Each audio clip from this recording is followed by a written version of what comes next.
Shin bone fever, called shin bone fever because it characteristically causes fever and pain in the legs.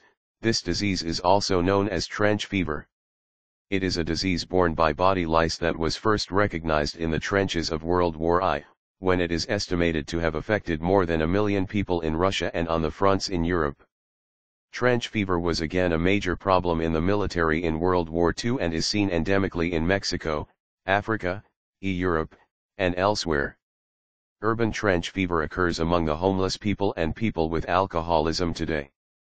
Outbreaks have been documented, for example, in Seattle, Baltimore, among injection drug users, Marseilles, France, and Burundi. The cause of trench fever is Bartonella quintana, also called Rochliemia quintana, an unusual organism that multiplies in the gut of the body louse.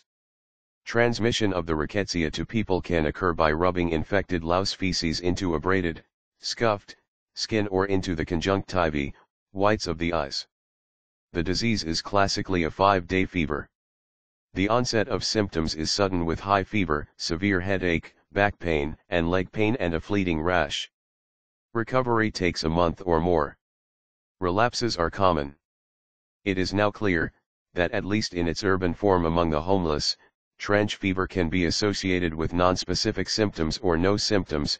New England Journal of Medicine 340, 184-189, 1999. The organism, B. quintana, that causes trench fever also has been found responsible for a disease called bacillary angiomatosis in people infected with HIV and for infection of the heart and great vessels, endocarditis, with bloodstream infection.